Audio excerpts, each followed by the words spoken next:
छत्रपति संभाजी महाराज की मृत्यु का बदला लिया। संताजी घोरपड़े ने इस तरह की कांप गए मुगल।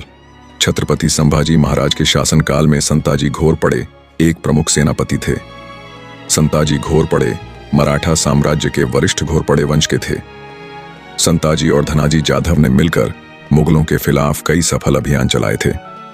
औरंगजेब ने जब धोखे से छत्रपति संभाजी महाराज को पकड़कर उनकी हत्या कर दी तो उस दौरान छत्रपति संभाजी के साथ लड़ते हुए मालहोजी घोरपड़े भी वीरगति को प्राप्त हो गए और मालहोजी घोरपड़े के पुत्र संताजी घोरपड़े थे। इस घटना से संपूर्ण मराठा साम्राज्य भड़क उठा और सभी एक हो गए। संभाजी महाराज के बाद उनके छोटे भाई को पद पर विभूषित किया गया। अब बारी मुकर्रम खान की थी, जिसने छत्रपति संभाजी महाराज को छल और धोखे से कैद कर लिया था। मुकर्रम खान को औरंगजेब ने महाराष्ट्र के कोल्हापुर और कोंकण प्रांत का सूबेदार नियुक्त किया था। दिसंबर सन 1629 को मराठों ने मुकर्रम खान की विशाल सेना को घेरकर कत्लेआम को वहीं मंजर फिर से खड़ा कर दिया जो तुलजापुर में किया था। घनघोर युद्ध में संताजी घोरपड़े ने मुकर्रम खान को दौड़ा दौड़ा कर मारा। खून से लथपथ पड़े मुकर्रम खान की ये दुर्दशा देखकर मुगल सेना उसे जंगलों में लेकर भाग गई, लेकिन वहां तड़प तड़प कर मुकर्रम खान की मौत हो गई। मुकर्रम खान को मारकर मराठों ने छत्रपति संभाजी महाराज की मृत्यु का बदला लिया।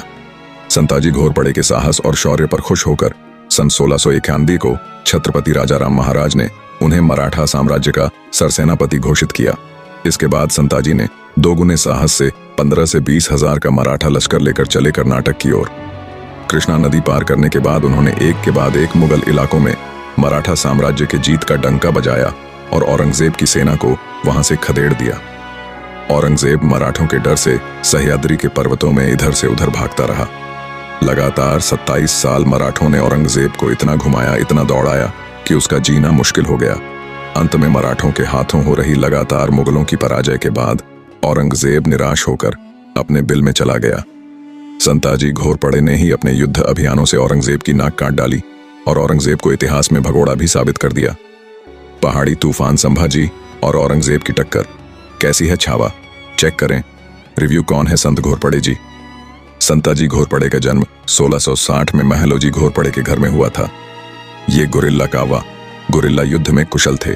वह राजाराम भोसले के शासनकाल के दौरान छठे मराठा सेनापति थे। उन्होंने युद्ध में छत्रपति शिवाजी महाराज और संभाजी महाराज का भी समर्थन किया था।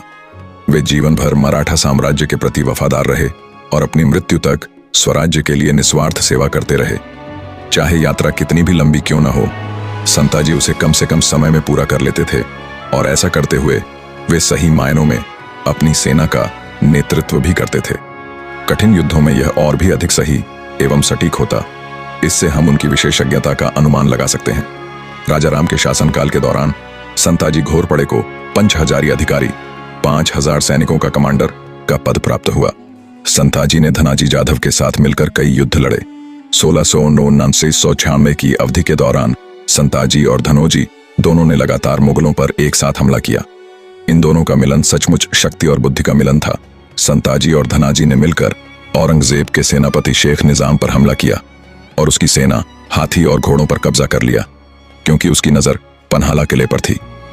संताजी ने औरंगजेब के कई सेनापतियों को हराया। कर्नाटक के डोडेरी, कासिम खान, अलीमर्दन खान, शेख निजाम और देसौर में मुगलों के खजाने, हथियार और पशुधन अपने अधिकार में ले लिया। संताजी की राजनीतिक अक्षमता और उनके कठोर शब्दों के कारण उनके साथ एक ऐसी घटना घटी जिससे धनाजी और राजाराम से उनके संबंध टूट गए।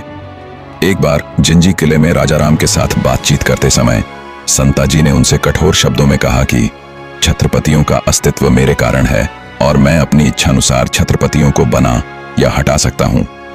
इस कारण वे वहां से चले गए और यहीं से मराठा साम्राज्य से विदा हो गए। इसके बाद धनजी को नया सेना प्रमुख बना दिया गया और यह जानकर संताजी और भी क्रोधित हो गए। राजाराम ने धनाजी को संताजी पर हमला करने का आदेश दिया। धनाजी युद्ध हार गए और भाग गए। इतना सब होने के बाद संताजी ने राजाराम को बंधक बना लिया और उससे कहा, आज मैं आपका वफादार सिपाही हूं। मेरा गुस्सा बस इतना था कि आप धनजी को मेरे स्तर पर खड़ा कर रहे।